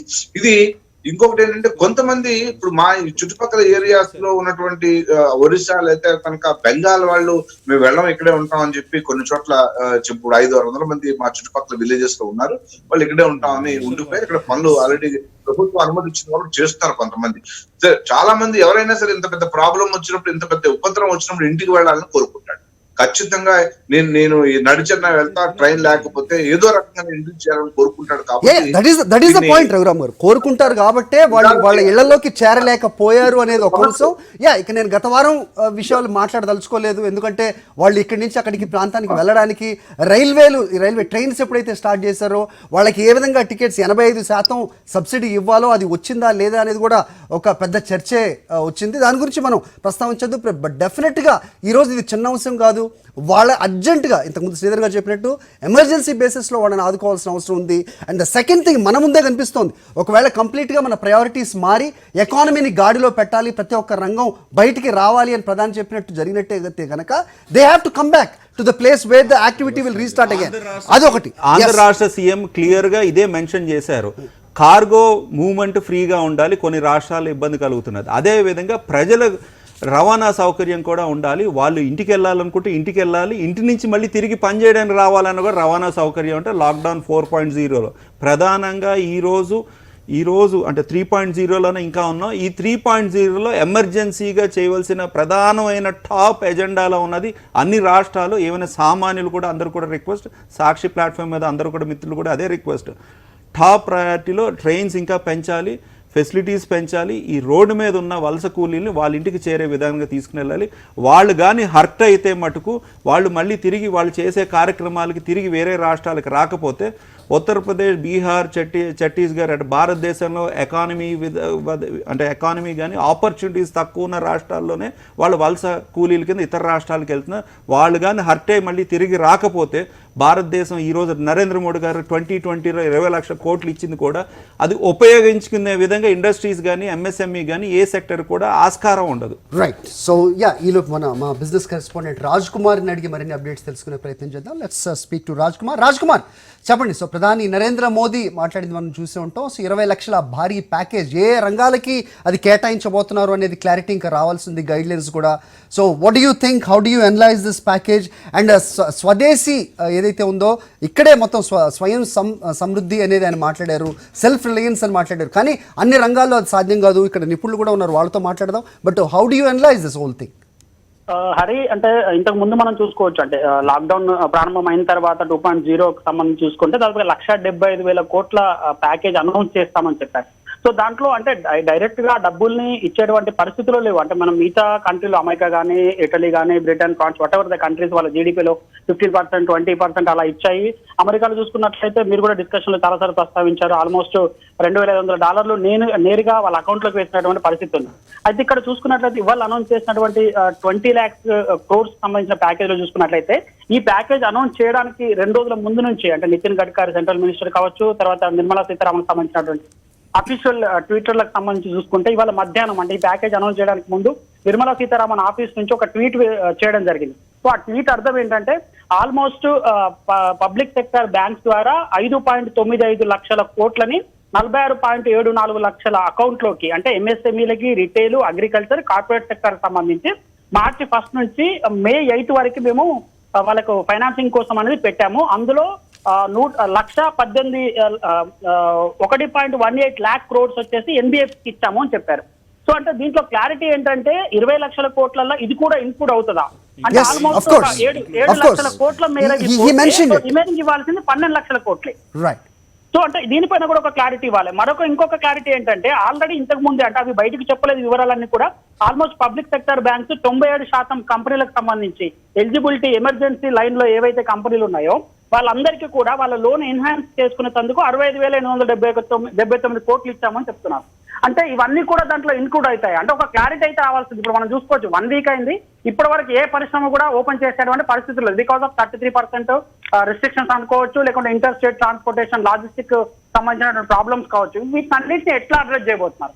మారిటోరియం అని ఇచ్చారు, మనమే చూసుకున్నాం. అది ఎంప్లాయీగా మనం కూడా కొన్ని లోన్లు తీసుకుని ఉంటాం కాబట్టి మారిటోరియం సంబంధించి 6 months వరకే ఎక్స్టెన్షన్ ఇవ్వాలంటే వడ్డీ రేట్లు అట్లీస్ట్ మినహాయించాలి అని చెప్తున్నటువంటి పరిస్థితిలో వీటిని అన్నింటినీ అడ్రస్ చేయగలుగుతుంది. అంటే లార్జ్ పీపుల్ ని, అంటే ఎంప్లాయీస్ ని కానీ లేకుంటే మీరు కూలీలకు సంబంధించి కానీ లార్జ్ పీపుల్ ని అడ్రస్ చేయగలుగుతారు అనేది ఒక పెద్ద క్వశ్చన్ మార్క్ గా ఉంది. ఎందుకంటే ఇంతకుముందు 1,75,000 ప్యాకేజీలలో చాలా మంది ఎవరిని అడిగినా సరే, మనం ఇండస్ట్రియలిస్ట్ ని, ఐటీని ఎవరిని అడిగినా సరే మాకు ఇంకా ప్యాకేజ్ కావాలి, మాకు ఎవరికి రాలేదు అని చెప్తున్నటువంటి నేపథ్యంలో ఇప్పటికే 6-7 లక్షల కోట్లు ఇచ్చినటువంటి నేపథ్యంలో సో రిమైనింగ్ 12 లక్షల కోట్లు ఏదైతే ఉందో అది ఎంత మేర డైరెక్ట్ నేరుగా పరిశ్రమలకు కానీ లేకుంటే ఇప్పటిదాకా మీరు ప్రస్తావించినట్టు నార్మల్ పీపుల్ కానీ సగటు ఎంప్లాయీకి సంబంధించి కానీ ఎంత మేర లబ్ధి చెందుతుంది, ఎంత మేర వాళ్ళ అకౌంట్ లోకి చేరుతుంది అనేది మాత్రం $1 బిలియన్ ప్రశ్న ఉంది. మరి రైట్, టేక్ ఇట్.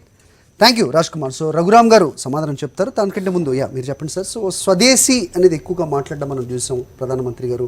సో బయట దిగుమతుల మీద ఎక్కువగా ఆధారపడకుండా మనమే మేక్ ఇన్ ఇండియాని సాధించుకోగలిగితే కనుక డెఫినెట్లీ వీ విల్ బీ శుభ పరిణామం. ఇండియా మన అభివృద్ధి చెందితే అది ప్రపంచానికే శుభ పరిణామం అనేది కూడా ఆయన మాట్లాడారు. But how far is it possible in every సెక్టర్లో అది సాధ్యమా అంటే ఏం చెప్తారు మీరు? డెఫినెట్గా సాధ్యం అండి అది. అంటే ఇది actually taking an advantage of this situation. అంటే ఇప్పుడు ఉన్నటువంటి సిచ్యువేషన్లో మనం ఆల్మోస్ట్ బయట నుంచి వచ్చేటువంటి ఏదైతే మెటీరియల్ ఉందో అదన్నిటి మీద వాటి మీద కంట్రోల్స్ పెట్టడం కానీ లేకుంటే ఇంపోర్ట్స్ మీద ఉన్నటువంటి బ్యాన్ కానీ వీటన్నిటిని కనుక తీసుకున్నప్పుడు ఇది ఒక రకంగా ఇంటర్నల్గా మనం ఎందుకు చేయకూడదు అనేటువంటి ఒక ఆలోచన అయితే బాగా జరిగింది. అండ్ సోషల్ మీడియా ప్లాట్ఫామ్స్లో కూడా దీని మీద బాగా చర్చ చాలా జరిగింది. దీని మీద డెఫినెట్గా ఇది పాసిబిలిటీ ఉంటుంది. అండ్ స్పెషల్లీ ఎప్పుడైతే మనం ఇంటర్నల్గా మనం ఏదైతే డెవలప్ కావాలనుకుంటున్నామో వీటిలో కనుక తీసుకుంటే SME sector is the main base. అంటే ఇప్పుడు బయట నుంచి వచ్చే కంపెనీల మీద మనం డిపెండ్ అయినప్పుడు వాడు మన ఇక్కడికి వచ్చేసి వాళ్ళంతా కూడా పెట్టాలంటే 21, 22, 23 ఫైనాన్షియల్ ఇయర్లోకి స్ప్రెడ్ అవుతుంది తప్ప మనకి ఇమ్మీడియట్గా దీని రిజల్ట్స్ కనుక చూపించాలి అంటే ఇవి 20 లక్షల కోట్లలో ఏదైనా సపోర్ట్ సిస్టమ్ ఏదైనా డెవలప్ చేసినా కూడా అది ఇమ్మీడియట్గా మనకి రియాక్షన్ కనపడాలి అని అంటే అది 2021లో అంటే ఈ ఫైనాన్షియల్ ఇయర్ 3rd, 4th క్వార్టర్లో కనుక మనం దాని రిజల్ట్స్ చూడాలంటే మటుకు డెఫినెట్గా ఎస్ఎంఈ సెక్టర్లో కనపడాలి. బట్ ఈ ఎస్ఎంఈ సెక్టర్లో కనపడాలంటే కూడా ఇంతకుముందు మనం మాట్లాడుకున్నట్టు ఈ మైగ్రేటెడ్ లేబర్ అంటే దీంట్లో మనం ముఖ్యంగా ఎస్ఎంఈ సెక్టర్లో కనుక తీసుకుంటే ఒకటి confidence building and liquidity availability and labour availability, material availability. So దీంట్లోకి వచ్చేటప్పటికి మనకు ఎస్టిమేట్ చేయడంలో అంటే ఇంత పెద్ద ఉపద్రవం ఉంది అంటే మైగ్రేట్ అనేది ఎప్పుడు వచ్చిందంటే సెకండ్ లాక్డౌన్లో దీని రియాక్షన్ అనేది మనకి ఎక్కువ కనపడింది. అంటే స్టేట్ గవర్నమెంట్స్ కానీ సెంట్రల్ గవర్నమెంట్ కానీ అంటే వాళ్ళకు కూడా ఇది ఒక కొత్త విషయంగా బయటకు వచ్చింది. ఏంటంటే ఇక్కడ డేటా అవైలబిలిటీ లేదండి. ఇక్కడ ఉంటే కనుక బహుశా స్టేట్ గవర్నమెంట్స్ కానీ సెంట్రల్ గవర్నమెంట్స్ కానీ వాళ్ళని ఆపడం అంటే కాన్ఫిడెన్స్ బిల్డ్ చేయడం, వాళ్ళని పోయిన తర్వాత మళ్ళీ ఎంతకాలం వస్తారు రావడం వల్ల అది 2nd, 3rd క్వార్టర్స్ మనకి ఎఫెక్ట్ అవుతాయి కదా. అంటే కన్స్ట్రక్షన్ ఇండస్ట్రీ కావచ్చు, మ్యానుఫ్యాక్చరింగ్ ఇండస్ట్రీ కావచ్చు, ఈ లేబర్ లేకుండా ఎవడు ఏం చేసే పరిస్థితి అయితే ఇప్పుడు కనపడదు. కరెక్ట్. సో ఆనంద్ గారు సో క్రైసిస్ నుంచి ఆపర్చునిటీ, క్రైసిస్ని అవసరంగా మార్చుకున్న భారత్, అలా రూపాంతరం చెందిన భారత్ మన కళ్ళ ముందు ఉంది, దాని నుంచే మనం పాస్ అవుతున్నాం అంటూ ప్రధాని మాట్లాడారు. సో ఏ విధంగా చూస్తున్నారు? సో కిరణ్ గారు చెప్పినట్లుగా ఎంఎస్ఎంఈ కావచ్చు లేకపోతే కన్స్ట్రక్షన్ కావచ్చు ఏదైనా సరే సో ఈ కూలీలు లేకపోతే ఈ పని చేసేవాళ్ళు వీళ్ళే ముఖ్యంగా కనిపిస్తుంది. ఇప్పుడు ఆయన ప్రకటించిన భారీ ఆర్థిక ప్యాకేజీ, ఇంతకుముందు మా బిజినెస్ కరెస్పాండెంట్ ఏదైతే ప్రశ్నలు లేవనెత్తారు ఇవన్నీ దీంట్లో ఇంక్లూడ్ అయినట్టయితే కనుక ఇది చివరి ఏదైతే అవసరం ఉందో వాళ్ళ వరకు చేరే మెకానిజం మన దగ్గర ఉందా అనే క్వశ్చన్ కూడా ఒకటి ఆన్సర్ చేయాల్సిన అవసరం ఉంది. So who is going to address this? Mechanism ప్రస్తుతానికి ఆ మెకానిజం మనకు అందుబాటులో ఉంది. టెక్నాలజీ కొంత ఇంకొంచెం ఇంప్రూవ్ చేసుకుంటే తీసుకెళ్ళచ్చు కింద వరకు. అయితే ఇక్కడ పాయింట్ ఏంటంటే 7 లక్షల కోట్లు పక్కన తీసుపెట్టిన 13 లక్షల కోట్లు నిజంగా అక్కడ వరకు రిలీజ్ చేస్తారు. చాలా పెద్ద ప్యాకేజ్ ఇది. 7 లక్షల కోట్లు ఆల్రెడీ ఇష్యూ చేస్తున్న వాటిని కలుపుకొని ఓన్లీ 13 లక్షల కోట్ల వరకు ఖర్చు పెడతారా అనేది చేసినా కూడా అది పెద్ద ప్యాకేజ్ అవుతుంది. అయితే ఇక్కడ మనం అడ్రస్ చేసుకోవాల్సిన దీన్ని ఏంటంటే దీంట్లో ఒకవేళ చిన్న మధ్యతరహా పరిశ్రమలకు లోన్లు ఇచ్చి లోన్లు కూడా ప్యాకేజ్ లో కలిపితే ఇబ్బంది అవుతుంది. అంటే అలా కాకుండా అంటే లోన్ల రూపంలో ఇచ్చింది కాకుండా ఈఎంఐ కానివ్వండి లేదా వడ్డీ కానివ్వండి లేదా ఒక 6 నెలల పాటు వాయిదా వేయడం కానివ్వండి ఇలాంటివి ఏదైనా కనుక ఇంక్లూడ్ చేసినట్లయితే చిన్న మధ్య పరిస్థితుల్లో కొంతవరకు సానుకూలంగా ఉంటుంది. ఆల్రెడీ లిక్విడిటీ ఇష్యూకి వస్తే TLTRO అని చెప్పి వీటి గురించి మనం ఆల్రెడీ మాట్లాడుకోవడం జరిగింది. NBFCలకి వీటన్నిటి కూడా 50,000 కోట్లు, నాబార్డ్ ద్వారా 40,000 కోట్లు ఆల్రెడీ కొంత లిక్విడిటీ కోసం పుష్ చేయడం జరిగింది. అలాగే పబ్లిక్ సెక్టర్ బ్యాంక్స్ లో కొంత లిక్విడిటీకి సంబంధించి CRR కానివ్వండి, రేపో రివర్స్ రేపో కానివ్వండి వీటిలో monetary policies monetary easing already జరిగింది. సో ఈ ప్యాకేజ్ విషయానికి వస్తే దాని గురించి అనుకోవడం లేదు. ఎందుకంటే నేరుగా కేంద్ర ప్రభుత్వం దగ్గర నుంచి స్టేట్మెంట్ లో క్లియర్ గా ఒక మాట ఏంటంటే కేంద్ర ప్రభుత్వం నుంచి వచ్చేటువంటి ఇవన్నీ కూడా కేంద్ర ప్రభుత్వం నేరుగా అకౌంట్స్ లోకి జమ అవుతాయి అనే మాట క్లియర్ గా చెప్పడం జరిగింది. సో దాన్ని బట్టి చూస్తున్నట్లయితే అకౌంట్స్ లోకి హెలికాప్టర్ మనీ లాంటిది ఏదో ఒక ఇన్స్ట్రుమెంట్ ద్వారా కానీ మానిటరీ పాలసీ ద్వారా కానీ కొంత మనీని అయితే చేరవేసేటువంటి అవకాశాలు అయితే కనబడుతూ ఉన్నాయి. లేకపోతే ఆ మాట వాడుండ్రనే మనకు అనిపిస్తూ ఉంది. అలాగే ఇప్పుడు ప్యాకేజీకి సంబంధించి రియాక్షన్స్ ఎలా ఉన్నాయని మార్కెట్స్ లో కనుక చూసినట్లయితే మన స్టాక్ మార్కెట్ ఓపెనింగ్ కింద కనబడేటువంటి SGX నిఫ్టీ ఆల్రెడీ 450 పాయింట్లు భారీ గ్యాప్ తో ఓపెన్ అంటే దాదాపు 5% దాకా కూడా మార్కెట్ పెరిగే కనబడుతుంది. అంటే మార్కెట్ నష్టపోతున్నాయి ప్రస్తుతం ఉన్నటువంటి ప్యాకేజ్ మీద మనకి క్లియర్ గా కనబడుతుంది. అయితే అడ్రస్ చేయాల్సినటువంటి నిర్మలా సీతారామన్ గారు ఒక్కొక్క రివ్యూ చేసిన తర్వాత మనం పూర్తి అంచనాకు రాగలుగుతాం. ప్రస్తుతానికి ఈ రోజు మోడీ గారి మాటల నుంచి మనకు వచ్చినటువంటి బూస్ట్ ఏదైతే ఉందో దాని ప్రకారం కనుక చూసుకున్నట్లయితే ఇది పెద్ద విప్లవాత్మకంగానే ఉండబోతుంది అనే ఒక ఆశాభావం అయితే మనకు కలుగుతూ ఉంది. అలాగే నేరుగా ఖాతాలో కొనుగోలు శక్తి డిమాండ్ అనే దాని గురించి కూడా క్లియర్ గా ఆయన చెప్పడం జరిగింది. సో ఆ డిమాండ్ అనేది ఎలా వస్తుంది? సో కొనుగోలుదారుకి ఆ శక్తి ఉన్నప్పుడు మాత్రం ఆ డిమాండ్ అనేది అవుతుంది అంటే కాబట్టి దానికి సంబంధించిన చర్యలు ఏవో తీసుకుంటున్నారు అనే ఒక మనకి అంచనాకు రావచ్చు మనం. అంటే ఫారెన్ కంట్రీస్ లో పౌండ్లు ఇస్తున్నారా అనేది మాత్రం ఇంకా క్లియర్ గా అమౌంట్ తెలియకపోయినా ఉండడానికి అవకాశాలు. రైట్ శ్రీధర్ గారు, సో చెప్పండి. సో అంటే భారతదేశం ఎర్లియర్ మెషర్స్ తీసుకున్నది నరేంద్ర మోడీ గారు మాట్లాడుతున్నప్పుడు కూడా 6 సంవత్సరాలు నేను ఏదైతే రిఫార్మ్స్ తీసుకుని వచ్చానో దాంట్లో మార్పులు చేర్పులు దానివల్ల వచ్చిన బెనిఫిట్ వల్ల ఈరోజు 20 లక్షల కోట్లు నేను అనౌన్స్ చేయగలుగుతున్నాను. అన్నీ కలిపి ఆర్బీఐ గవర్నర్ గానే ఇతరులు అనౌన్స్ చేసిన అన్ని కలిపి ప్రధానంగా నరేంద్ర మోడీ గారు ప్రధానమైన తన గవర్నమెంట్ స్కీమ్స్ ఏంటంటే స్కిల్ ఇండియా కానీ మేక్ ఇన్ ఇండియా కానీ స్టాండప్ ఇండియా ప్రధానమైన స్కీమ్స్ ఉన్నాయి. అది నరేంద్ర మోడీ గారు కూడా గ్రహించారు. మనం ఈ స్కీమ్స్ అనౌన్స్ చేసాం కానీ మనం అనుకున్న విధంగా ఇన్వెస్ట్మెంట్స్ రాలేదు, మనం అనుకున్న విధంగా మ్యానుఫ్యాక్చరింగ్ భారతదేశం షిఫ్ట్ అవ్వలేదని చెప్పి రీసెంట్గా కార్పొరేట్ ట్యాక్స్ని తగ్గించడం జరిగింది. ఇప్పుడు ఇందాక ల్యాండ్ లేబర్ లిక్విడిటీ లాస్ అన్నారు ఏదైతే నరేంద్ర మోడీ గారు, ఎప్పుడైతే లాస్ మాడిఫై చేస్తారో ఆల్రెడీ కార్పొరేట్ ట్యాక్స్ తగ్గించారు, లాస్ కూడా మాడిఫై చేస్తే ఖచ్చితంగా భారతదేశం ఆయన చెప్పలేదు పెద్ద మనిషి కాబట్టి చైనాని మన అక్కడి నుంచి తీసుకుని వస్తామని, బట్ ఏదైనా కానీ చైనా నుంచి వచ్చేసే సంస్థలు కానీ చైనా నుంచి వ్యతిరేకించే సంస్థలు కానీ చైనా నుంచి బయటకు వచ్చే ఫండ్స్ కానీ అవన్నీ కూడా భారతదేశం 100%. నిన్న ట్రంప్ గారు around 4.5 billions or something dollars huge amount he has taken from Chinese market. So అది కొంత set back. Then world health organisation కూడా బయటికి రావడం జరిగింది because world health organisation is not fair enough to supporting China అని ఆయన feeling. And he has taken other measures in US అన్నీ నేను సపోర్ట్ చేయను. బట్ భారతదేశానికి అడ్వాంటేజ్ ఏమున్నదంటే 100% ఎప్పుడైతే United states of America Trump అంత ఫండ్స్ తీసుకుని వచ్చిన తర్వాత ఉన్న కంట్రీస్లో ఎక్కడ ఇన్వెస్ట్ చేస్తారు? రష్యాలో ఇన్వెస్ట్ చేయలేరు, యూరోపియన్ దేశాల్లో ఇన్వెస్ట్ చేయలేరు, ఆఫ్రికన్ దేశాల్లో కష్టం ఇన్వెస్ట్ చేయడం. ఆఫ్రికన్ దేశం కొంత పర్సెంటేజ్ ఇన్వెస్ట్ చేయగలరు, మిగిలింది వియట్నాం కానీ బంగ్లాదేశ్ కానీ శ్రీలంక కానీ పాకిస్తాన్లో ఇన్వెస్ట్ చేయరు. బిజినెస్ ఆర్మ్స్ అమ్ముతారు కానీ పాకిస్తాన్కి డబ్బులు పెట్టరు వాళ్ళు. సో అందరికీ తెలుసు డబ్బులు ఎక్కడైతే ఉంటాయంటే ఈజ్ ఆఫ్ డూయింగ్ బిజినెస్లో భారతదేశం నరేంద్ర మోడీ గారు వచ్చేది 50-60 ర్యాంకులు ఇంప్రూవ్ అయ్యి 50 వచ్చాం. సో ఎప్పుడు ఈజ్ ఆఫ్ డూయింగ్ లో అండ్ ఈ రిఫార్మ్స్ తీసుకుని వచ్చేస్తే కొంత అకౌంటబిలిటీ కూడా పెరిగిపోతే వాళ్ళకి easy incoming investments and out going investments. Most important thing is trusting మన ఇండియా ఏ విధంగా ఉంటుంది అనేది కూడా డెఫినెట్ గా he mention as you say local manufacturing, local market, local supply chains ఈ మూడు అని అంటూ నరేంద్ర మోడీ గారు ఒకటి హైలైట్ చేశారు. భారతదేశం ఎప్పుడు కూడా ఇంటీరియర్గా అంటే సెల్ఫ్ ఇది రిలయన్స్ అన్నది లేకపోతే సెల్ఫ్ అన్నది కాకుండా హోల్ యూనివర్స్ని అందరినీ కలుపుకుని వెళ్ళే విధంగా ఉంటుంది. కాబట్టి ఖచ్చితంగా మనం ఈ మార్పులు చేర్పులు తీసుకుని వస్తే we can welcome lot of investment to come, we can welcome lot of technology to come.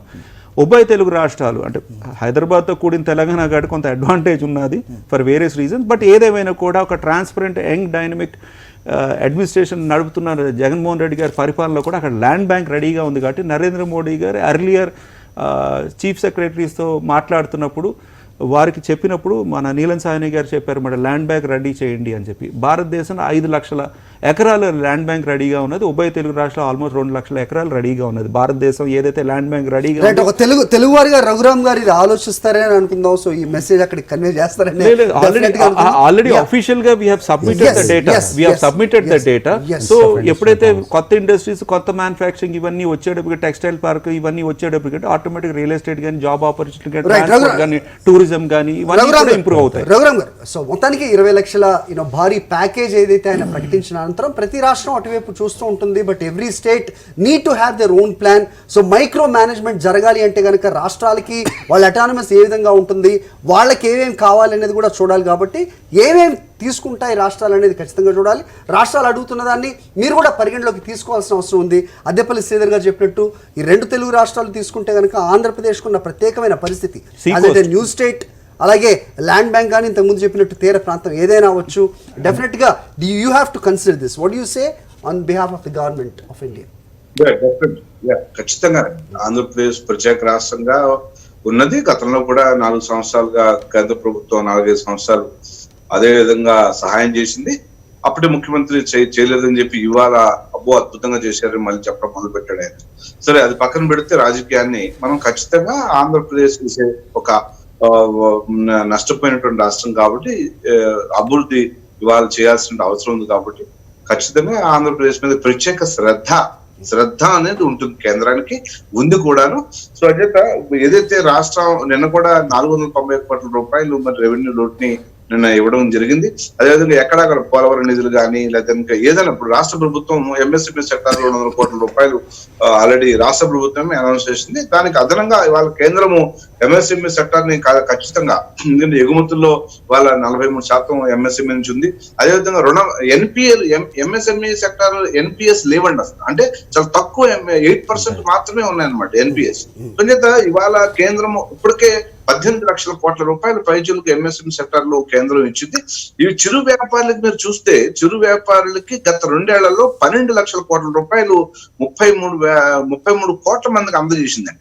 So అంచేత ఇప్పుడు రాబోయేటటువంటి ప్యాకేజ్ ఏదైతే ఉందో ఆర్బీఐ ప్రకటించడమే కాకుండా అవి ఇంక్లూడ్ ఉన్నప్పటికీ కూడా ఇలాగ ఫార్మా సెక్టార్ చాలా ఫార్మా సెక్టర్ చూడాల్సిన అవసరం ఉంది. ఇన్ఫ్రాస్ట్రక్చర్ మీద మీకు తెలుసు 2022 కల్లా 2024 కల్లా కేంద్ర ప్రభుత్వము గతంలో ఒక అనౌన్స్మెంట్ చేసింది. ఇన్ఫ్రాస్ట్రక్చర్ విషయంలో కేంద్రం 111 లక్షల కోట్ల రూపాయలు భారతదేశంలో పెట్టుబడి పెట్టాలని ఒక సంకల్పం చేసుకుంది.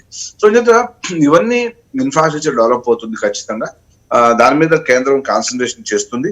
అదేవిధంగా దేశంలో ఏదైతే 6.5 లక్షల కోట్ల ఉన్నాయో 6.5 crores మన ఎంఎస్ఎంఈస్ ఉంటే వాటిని ముందుకు తీసుకెళ్ళడం. అదేవిధంగా చిరు వ్యాపార రైతులు ఆ వ్యవసాయ రంగాన్ని కూడా ఈ దృష్టిలో పెట్టుకోవడం, హెల్త్ ని దృష్టిలో పెట్టుకోవడం, ఇలాగ ప్రతి ఒక్కరిని అడ్రస్ చేసేటటువంటి ప్యాకేజ్ లో అన్ని ఉంటాయి అనేది చాలా క్లియర్ గా అర్థమవుతుంది మనందరికి కూడాను. ఏదో రాష్ట్రాలు అడిగినటువంటి డిమాండ్స్ ఏవైతే ఉన్నాయో ఒక్కొక్క రాష్ట్రము ఒక్కొక్క విధంగా అడిగింది. బెంగాల్ ఒకటి, ఒరిస్సా ఒక విధంగా. సో ఆ రాష్ట్రాల పరిస్థితులను బట్టి రాష్ట్రాలు డిమాండ్ పెట్టాయి. ఖచ్చితంగా మెజారిటీ డిమాండ్లను తీర్చడం కోసం కేంద్రం ప్రయత్నం చేస్తుంది. ఎస్పెషల్లీ ఆంధ్రప్రదేశ్ ని ఒక ప్రత్యేక రాష్ట్రంగానే ఇప్పుడు చూస్తుంది. అంటే ప్రధానమంత్రి అదే, కేంద్ర ప్రభుత్వం అదే, కాబట్టి ఒక ప్రత్యేక రాష్ట్రంగా చూస్తుంది. అంచేత మనం దాన్ని ముందుకు తీసుకెళ్లే విధంగానే కేంద్ర ప్యాకేజ్ ఉంటుంది. అది వివరించేది ఏదైతే వివరిస్తారో రేపు దాని మీద ఫైనాన్స్ మినిస్టర్ గారికి క్లారిటీ ఉంది అనేది అర్థం అవుతుంది. రైట్. సో ఇంత పెద్ద భారీ ప్యాకేజ్ ప్రకటించిన అనంతరం ఆఫ్ కోర్స్ మిగతా అన్ని చిన్నగా కనిపించినా ఎవ్రీథింగ్ కౌంట్స్. ఇక్కడ జిఎస్టీ మనీ ఏదైతే ఉందో అది ఎవ్రీ మంత్ ఏదైతే ఉంది అది అనౌన్స్ చేయలేదు. అలాగే ఫిజికల్ పొజిషన్ స్టేట్ ఏ విధంగా ఉంది అనేది కూడా ఒక క్వశ్చన్ మార్క్. వీటన్నిటి కూడా రఘురామ్ గారు అడిగే ముందు స్టేట్ వైజ్గా మన తెలుగు వారికి ఆఫ్ కోర్స్ మనం చూడాల్సిందే అదే కాబట్టి ఆంధ్రప్రదేశ్ ప్రజానీకం తరపున మాట్లాడాలి అంటే మనకేం రాబోతుంది, ముఖ్యంగా ఇంపార్టెన్స్ వైజ్ ప్రయారిటీ వైజ్ చూసుకుంటే మనకేం కావాలి అనేది ముఖ్యమంత్రి గారి మాటలో ఆయన ఆల్రెడీ వినిపించినప్పటికీ ఆయన ప్రతినిధిగా మీరేం చెప్తారు? అంటే ఫిజికల్ డెఫిసిట్ నిన్న కొంత క్వాంటమ్ రీఎంబర్స్ చేశారు. ఇంకా జిఎస్టీ రీఎంబర్స్మెంట్ రావాలి, centre state inter state GST అనేది రీఎంబర్స్మెంట్ రావాలి. ఇప్పుడు ఆంధ్ర రాష్ట్రం సాగరమాల అని ప్రాజెక్ట్ ఉన్నది. సో ఏదైతే సీ కోస్ట్ ప్రాంతాల దాంట్లో మనకి కొంత ఇన్వెస్ట్మెంట్స్ ఇస్తే జగన్మోహన్ రెడ్డి గారు అదే చెప్తున్నాను. అంటే లీడర్షిప్కి తేడా ఏంటో చెప్తాను. భారతదేశంలో ఒక 6-7 రాష్ట్రాలకి సీ కోస్ట్లు ఉన్నాయి. జగన్మోహన్ రెడ్డి గారు 1 వీక్ బ్యాక్ కోవిడ్ ఇంత మహమ్మారి అంతా కంట్రోల్ చేసుకుంటూ హైయెస్ట్ టెస్టింగ్ చేసుకుంటూ కొంత వ్యతిరేక శక్తుల్ని పోరాడుతూ వాళ్ళతో కూడా రివ్యూ మీటింగ్ పెట్టి 9 జెట్టీస్ అండ్ 1 హార్బర్కి పర్మిషన్ ఇచ్చారు, ఇన్ ప్రిన్సిపల్ శాంక్షన్ ఇచ్చారు. ఇప్పుడు నరేంద్ర మోడీ గారు ఫిషర్మెన్ మత్స్యకారులకి మెయిల్ చేస్తానన్నప్పుడు డైరెక్ట్గా వాళ్ళ అకౌంట్లో వేయడం ఒక ఎత్తు. మనం ఆల్రెడీ 10,000 మనం వేయడం జరిగింది మత్స్యకారులకు కూడా. అంటే ఏదైతే నరేంద్ర మోడీ గారు ఆలోచిస్తున్నారో, ఏదైతే చేస్తామన్నారో అది మనం చేయడం జరిగింది. ఎందుకంటే ఇది ఆఫ్ సీజన్ కాబట్టి, ఫిషింగ్ ఆఫ్ సీజన్ కాబట్టి ఆ మరబోట్లకి ఏదైతే డీజిల్ పెట్రోల్ దాని రేటు సబ్సిడీ ఒకటి పెంచాము, దెన్ వాళ్ళకి చేయూతనివ్వడం జరిగింది మత్స్యకార నేస్తం అన్నది. సైమల్టేనియస్గా ఎంఎస్ఎంఈకి 902 crores రీఎంబర్స్మెంట్ చేసాం. అంటే పాత 2014 2019-20 వరకు, 19 అంటే చంద్రబాబు నాయుడు గారి పరిపాలనలో ఉన్న రీఎంబర్స్మెంట్ ఏదైతే ఎంఎస్ఎంఈకి ఇవ్వాలో ఆ పెండింగ్ బకాయిలన్నీ కూడా జగన్మోహన్ రెడ్డి గారు క్లియర్ చేయడం జరిగింది. దాంతోపాటు అడిషనల్ ఈ సంవత్సరంలో ఉన్న కూడా క్లియర్ చేయడం జరిగింది. ప్లస్ 200 crores ఈ 2 నెలలు ఎంఎస్ఎంఈకి మినిమం చార్జెస్ ఎలక్షన్, అంటే వాళ్ళ ఫ్యాక్టరీలు besides the 16,000 crores what has CM asked to the prime minister, దానికంటే ఈ రోజు ప్రకటించిన ఈ భారీ ప్యాకేజ్ నుంచి కూడా ఆంధ్రప్రదేశ్ రాష్ట్రానికి ఏం కావాలి, మీరు ఏం కోరుకుంటున్నారు అని స్పెసిఫిక్గా అడిగింది. అంటే ఇప్పుడు ఆ 16,000 crores నేను చెప్పిన 902 కానీ ఇవన్నీ ఏమీ రాలేదు. బట్ నరేంద్ర మోడీ గారు ఈ 20 లక్షల కోట్లు is a difficult man, it's not easy, he has his own homework done. So ఇప్పుడు అనౌన్స్ చేశారు కాబట్టి నేను ఎందుకు అది పదే మనం చేసిన కార్యక్రమాలు ఎందుకు చెప్తున్నా అంటే, మిగతా రాష్ట్రాలన్నీ చేసి ఆ డబ్బుకి సెంట్రల్ గవర్నమెంట్ అడుగుతారు. మనం ఆల్రెడీ చేసేసాం. ఇందాక ఆయన బకెట్ ప్రిన్సిపల్ వాడుతూ ఉంటారు అన్నాను కదా, బకెట్లో వేస్తారు.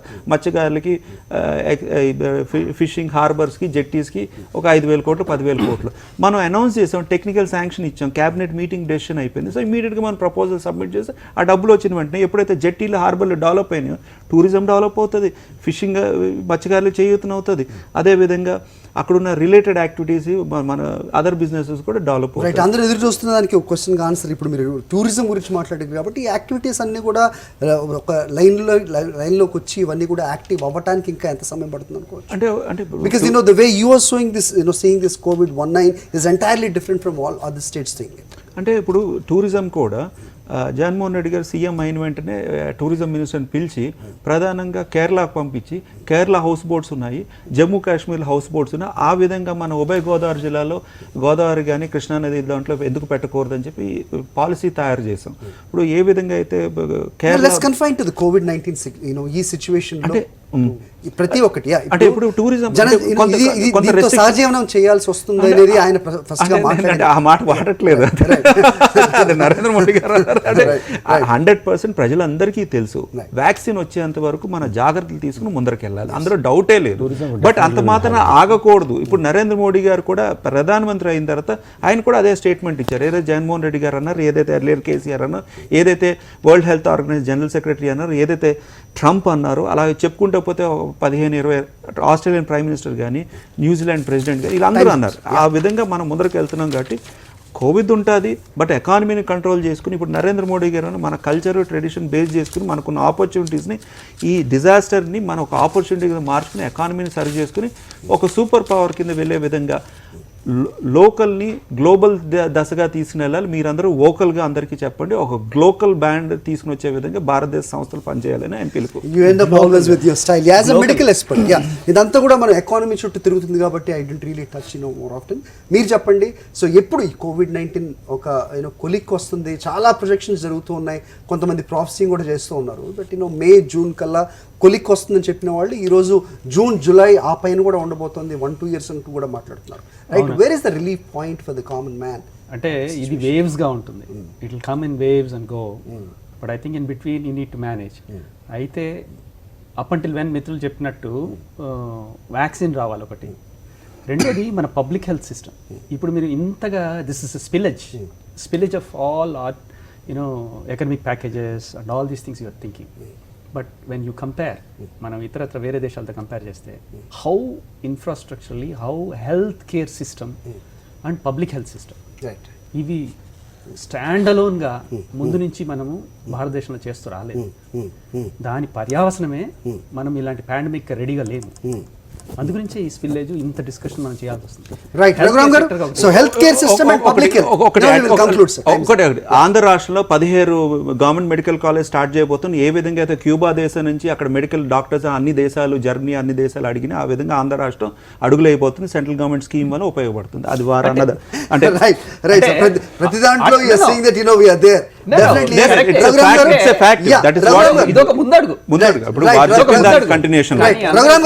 Health care system and public health ఇప్పటికైనా ఇప్పటికైనా దీని మీద దృష్టి సారించాల్సిన అవసరం ఉంది. వ్యాక్సిన్ ఎప్పుడు వస్తుంది అనేది a very big question mark. Nobody is able to say that, nobody is able to give a clarity about that. Yeah, అంటే వ్యాక్సిన్ లో కూడా నెంబర్ 3 పొజిషన్ లో యాక్చువల్లీ ఇండియన్ రీసెర్చ్ లో ఉంది. Right. Italy That's true. Raghuram, what are the government initiatives towards that? Let's conclude in a nutshell. Yes, అనేక సంవత్సరాలుగా అంటే almost 70 సంవత్సరాలు పైచులకు హెల్త్ మీద కానీ ఎడ్యుకేషన్ మీద కానీ గత పాలకులు ఎప్పుడు కూడా ఎవరు దృష్టి పెట్టాల. ఇవాళ కేంద్ర ప్రభుత్వము గత 4 సంవత్సరాల నుంచి దీని మీద ఎక్సర్సైజ్ చేస్తుంది.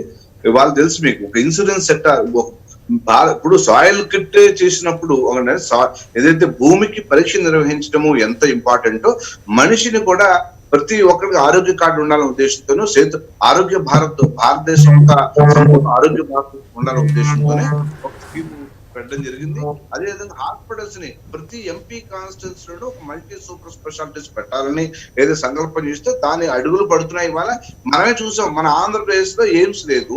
ఇవాళ ఎయిమ్స్ ని కట్టి ఆల్రెడీ ఓపీడీ సేవలు మనం మొదలు పెట్టాం కదండి. విత్ ఇన్ 3 years లోనే, విత్ ఇన్ 2.5 years లో గత ప్రభుత్వం లేట్ చేయకుండా ఉంటే ఈ పార్టీ ఇంకా మొత్తం దానికి ఫంక్షనింగ్ జరుగుతూ ఉండేది. అదేవిధంగా 1000 బెడెడ్ హాస్పిటల్ వైజాగ్ లో వస్తుందండి. ఇది మన మినిస్ట్రీ ఆఫ్ లేబర్ నుంచి. అదే కాకినాడలో 200 bedded hospital ministry of labour నుంచి వస్తుంది అనమాట. సో అదే విధంగా కర్నూలులో వస్తుంది. సో ఏదైతే దీని మీద చాలా కాన్సన్ట్రేషన్ కేంద్ర ప్రభుత్వం పెట్టింది. ఖచ్చితంగా హెల్త్ అనేది భవిష్యత్తులో ఇప్పుడు ఇవాళ రాష్ట్ర ప్రభుత్వం కూడా నాడు నేడు హాస్పిటల్స్ ఏవో పబ్లిక్ హెల్త్ సెంటర్స్ కూడా డెవలప్ చేయాలని చూస్తుంది. కేంద్రం పబ్లిక్ హెల్త్ సెంటర్ కి నిధులు మంజూరు చేసి ఎక్కువ నిధులు ఇచ్చి వాటిని ప్రజలకు చేరువుగా అందే విధంగా చేస్తుంది. భవిష్యత్ అంతా కూడా దీని మీద కాన్సన్ట్రేషన్ ఉంటుంది. వచ్చే 4 సంవత్సరాలు కూడా ఒక విప్లవాత్మకటువంటి హెల్త్ లో మార్పులు చూస్తాం ఖచ్చితంగా. రాబోయే రోజుల్లో వైద్య రంగంలో విప్లవాత్మకమైన మార్పులు చూస్తాం, ఆ దిశగా అడుగులు వేస్తా ఉంటూ బీజేపీ అధికార ప్రతినిధి రఘురామ్ గారు చెప్తున్నది. మొత్తానికి గవర్నమెంట్ ఆఫ్ ఇండియా ప్రకటించిన ఈ 20 లక్షల కోట్ల భారీ ప్యాకేజ్ ఏదైతే ఉందో అన్ని రంగాలకు చేరాల్సిన అవసరం ఉంది. సో అన్ని రాష్ట్రాలు కూడా వాళ్ళ ఓన్ ప్లాన్స్ ప్రకారం వాళ్ళకి ఏమేమి కావాలి, ఒక మైక్రో మేనేజ్మెంట్ ఏదైతే ఉందో అది మాత్రం ఏ రాష్ట్రం అదే చేయాల్సిన అవసరం ఉంటుంది. కాబట్టి ప్రజలు అలాగే వలస కూలీలు ఏవైతే ఇబ్బందులు పడుతున్నారో వాళ్ళకి ఈ రకంగా అయినా ఒక ఎండ్ శుభం కార్డు పడుతుంది అనేది కూడా ఖచ్చితంగా అందాం. అయితే డెఫినెట్గా ఇది మళ్ళీ చెప్పాలి. సో COVID-19 ఈ కరోనా ఏదైతే ఉందో ఇప్పట్లో ఎండ్ అయ్యేది కాదు, దానికి సమాయత్తం అవ్వాల్సిన అవసరం ఉంది. ఇంతకుముందు రఫీ గారు చెప్పినట్లుగా శుభ్రత అలాగే సోషల్ డిస్టెన్స్ ఈ 2 పాటించి మన కార్యక్రమాల్లోకి నిమగ్నం అవ్వాలి. ఎకానమీ కూడా డెఫినెట్గా ఎకానమీ కూడా రివైవల్ అవ్వాల్సిన అవసరం ఉంది. ఆ దిశగా కూడా ప్రధాని మోదీ అనౌన్స్ చేసిన ప్రకటనలో మనం క్లియర్ కట్గా చూసాం. ఇక లాక్డౌన్ 4.0కి వెళ్ళే ముందు ఆ గైడ్ లైన్స్ ఏంటి అనేది ఇంకా వెయిట్ చూడాల్సిన అవసరం అయితే ఉంది. 17th లోపు ఆయన గైడ్ లైన్స్ ప్రకటిస్తారు. ఆర్థిక శాఖే ఒక ప్రకటనలు చేస్తుంది అనేది చెప్పడం మనం చూసాం. ఇది వాళ్ళ 4th Estate. Thank you all for watching. Thank you all for being with us. చూస్తూనే ఉండండి సాక్షి.